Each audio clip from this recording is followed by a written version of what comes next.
Oklahoma is cheap for corporations. Why isn't life affordable for our families? Republicans spent 15 years making Oklahoma cheaper for business while weakening the three pillars of middle-class security: housing, healthcare, and education. A family does not measure the economy by the number of ribbon cuttings at the Capitol. It measures the economy at the kitchen table. Can we make the house payment? Can we afford the doctor? Can our children get the education they need to build a better life? For 15 years, Oklahoma Republicans offered families the same promise. Make the state cheaper for corporations, and prosperity will eventually reach everyone else.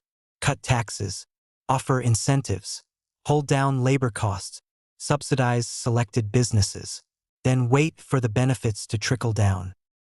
Oklahoma became one of the cheapest places in America to do business.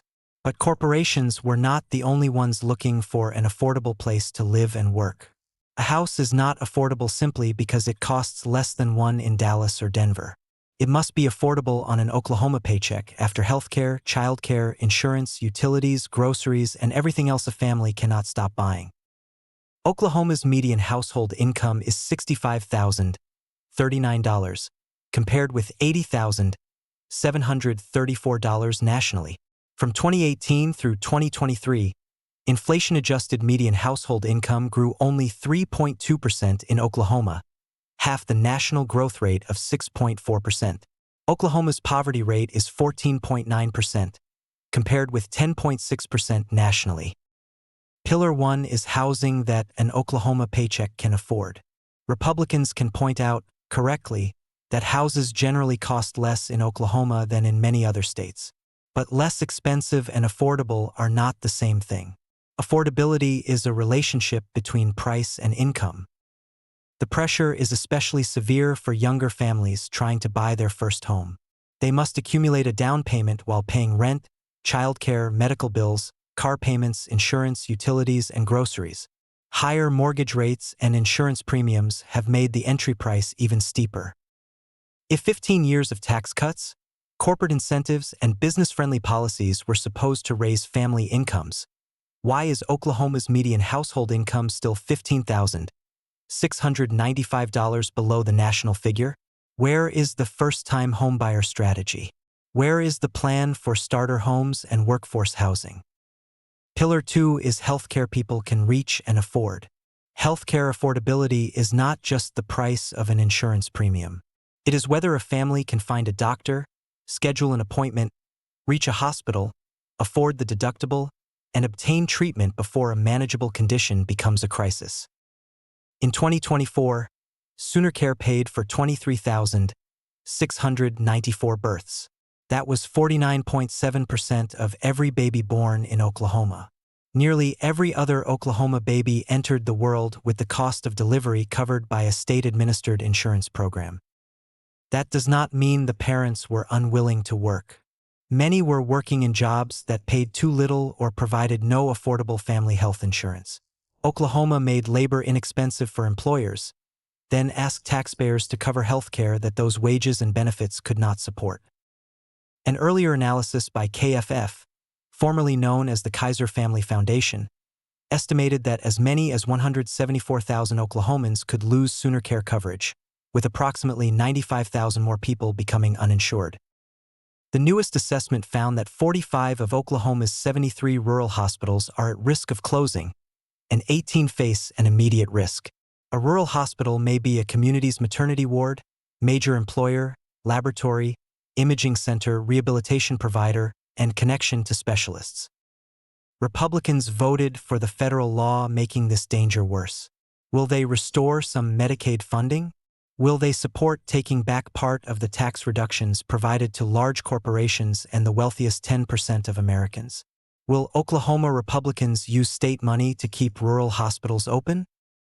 As of August 13th, the United States had recorded 2,566 confirmed measles cases during 2026, up from only 285 during all of 2024. Oklahoma families need health decisions grounded in evidence, affordable insurance, functioning hospitals, and qualified medical professionals. Pillar 3 is education for success in the economy of the future. not the past. Public education was one of America's great investments in upward mobility. It prepared ordinary citizens for an industrial economy and helped build the middle class. Artificial intelligence will not eliminate every office, technical, or skilled trade job, but it will change the tasks performed in millions of jobs. The International Labor Organization estimates that approximately 1 in 4 jobs worldwide has some exposure to generative artificial intelligence, with job transformation more likely than complete replacement. Education can no longer end with a high school diploma, college degree, or trade certificate earned at the beginning of adult life. Workers will need opportunities to learn new technology, update existing skills, and retrain throughout their careers. Yet Oklahoma is entering this transition near the bottom in educational outcomes. One recent comparison of national reading and mathematics results placed Oklahoma 48th.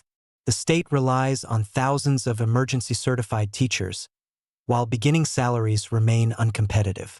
Public college participation has also declined. The Parental Choice Tax Credit is moving toward an annual cap of $275 million. Most recipients already had children attending private schools. The program has no firm income ceiling, and private schools receiving tax-supported assistance are not required to accept every student or provide every specialized service. Oklahoma had the money. It chose different priorities. Oklahoma did not refuse to use government to shape the economy. Republican leaders speak the language of free markets, but for 15 years they have used government aggressively to steer public money towards selected businesses, industries, and private institutions. They cut taxes, created credits, issued rebates, offered incentive payments, and awarded direct subsidies, all intended to influence corporate decisions. That is not a free market. It is government using taxpayer dollars to create preferred economic outcomes and choosing who benefits from them. Oklahoma's shadow budget now approaches $1.5 billion a year. That is nearly 12 cents outside the normal appropriations process for every dollar lawmakers appropriate publicly. Over 11 fiscal years, Oklahoma tax records show approximately $8.95 billion in credits. Investment and new jobs tax credits accounted for roughly $7.33 billion, about 82% of the total. The state did not lack money. It made choices about who would receive it. Every incentive should face an independent economic development test. Did it raise Oklahoma wages?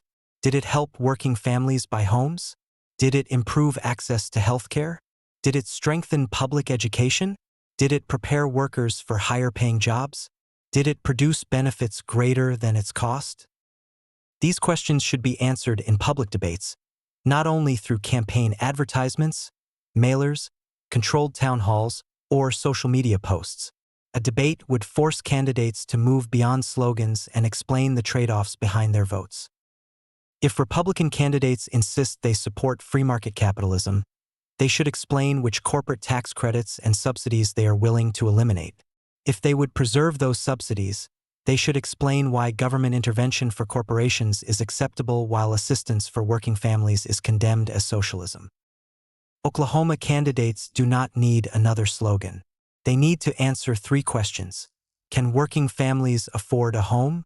Can they obtain health care when they need it? Can their children and adults whose jobs are changing get the education required to build a future?